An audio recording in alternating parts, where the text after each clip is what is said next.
Previously. For Newton and Clark, space and time are absolutes. For Leibniz, space and time are just quantities. For Newton, in order for the water to become concave relative to the spinning motion of the bucket, it must be moving in relation to some background point of reference, an absolute frame of reference.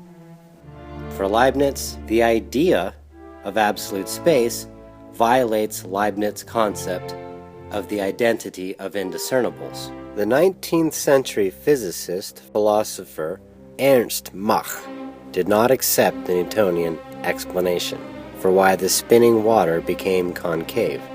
For Mach, this indicated a connection between inertia and distant objects in the universe. Mach's principle would become instrumental to Albert Einstein's theory of relativity. He saw that Mach's principle indicated inertia originated from some sort of interaction between the masses of objects. As successful as Einstein's relativity has been, it has never been able to completely consolidate with the other equally successful branch of physics, quantum mechanics, indicating that physics is incomplete. And so we find physics today in the same situation. Despite a cornucopia of new discoveries, we are still left with a puzzle. What in the world is mass? This is the big question for the 21st century thinkers, because it has become the kingpin issue around which the unsolved puzzles in physics revolve.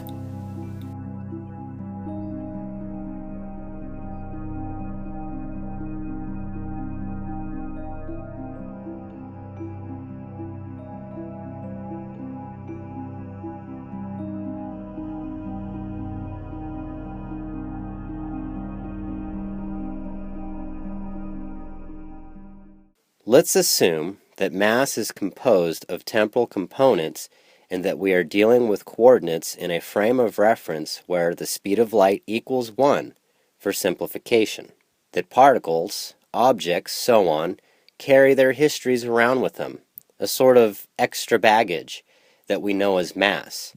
The resistance felt as mass is the transition down, shifting from a faster passage of time to a slower passage of time, or the transition up, shifting from a slower passage of time to a faster passage of time, while uniformly moving forward in linear time, in a direction towards where the displacement in relative passage of time can converge to 0, and the identity constant becomes 1. As complicated as that might sound, it is an extremely simple concept once applied to traditional Newtonian mechanics. We will use a basic density equation to define mass, classically, as a negative volume of time or a complex negative scalar. Mass equals density times volume. So for our purposes, mass equals the negative passage of time times the number of relations times the volume of linear time, also known as an event. Where n is the number of relations, iterations of repeating displacements, negative passage of time is oriented away from linear time, the period of time between the displacement and resolution. When you move, you gain momentum. Relative time begins to slow, and space begins to shrink, not according to Newton, but according to Einstein. For example, Albert thinks that Henry's ruler isn't quite a meter long, while Henry, seeing Albert speed by, thinks Albert's ruler is shorter. On the space-time diagram, Albert measures lengths on his space axis, where Henry's ruler is shorter. But on Henry's axis, the situation is reversed, and Albert's ruler is shorter. And what about the mystery of the clocks? How can each think the other's clock is slow? On the space-time diagram, just follow the bouncing light beams.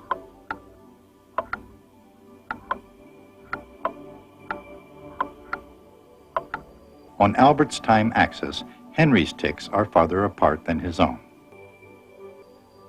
But on Henry's time axis, Albert's ticks are farther apart, no matter how he looks at it. Notice the form units take in regards to acceleration. Spatial coordinates per temporal coordinates squared, time squared, 2 dimensions of time, technically speaking. Using this basic density equation to define mass in terms of temporal dynamics, we find a new way to treat the concept of acceleration. According to temporal dynamics, what it means for relative time to slow down is that your experience of the passage of time lessens as you gain momentum. Consistent with relativity, you start to drift slightly behind in time relative to the other occupants existing within that initial frame of reference prior to acceleration. Let acceleration equal spatial units over temporal units, where s represents spatial coordinates, t squared represents temporal coordinates, and s over t squared is the basic relationship between space and time for describing acceleration. If we substitute our temporal definition of mass and our simplified definition of acceleration into the basic force equation, we get the following. If we set the force and relation term equal to 1, for simplicity, we get the following. If we re-examine our mass equation, setting the mass and relation terms equal to 1, for simplicity, we get the following. This is not to say that space equals time, rather to show that the absolute value of the passage of time is inversely proportional to space. The absolute value of the passage of time is inversely proportional to linear time squared, and space and time are Lorentz invariant. We are assuming the speed of light equals 1 for convenience. Though space and linear time are not proportional to each other, having an inverse relationship, both space and linear time are inversely proportional with the passage of time. This apparent peculiarity, which arises from traditionally not distinguishing between temporal dimensions, is where a better understanding of acceleration can be found. From this, we get a new definition of acceleration.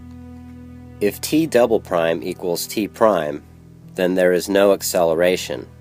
If t prime does not equal t prime, then there is either acceleration or deceleration. Acceleration involves a temporal displacement lessening the rate of the passage of time, followed by an iteration of repeating displacements along the length of time away from the moment of displacement towards the moment of resolution, as the object begins to transversely move through space. Deceleration involves a spatial displacement lessening the rate of the change through space, followed by an iteration of repeating diminishing lengths of space as the frame of reference concludes transversely passing at an increasing rate of the passage of time.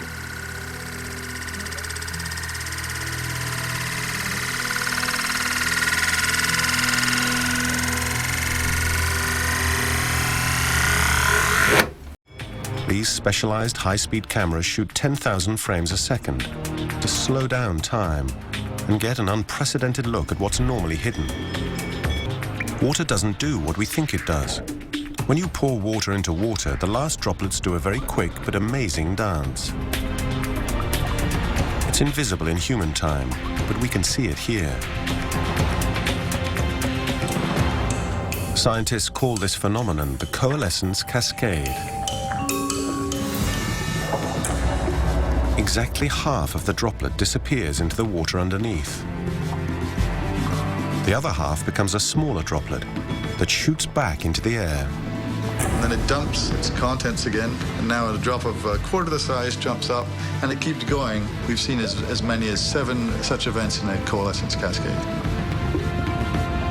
The water droplet acts a lot like a bouncing ball. Acceleration and deceleration correspond with the temporal displacement in the rate of the passage of time, where a is an acceleration and there is an inequality between t double prime and t prime. Acceleration is the ratio between two varying rates of the passage of time.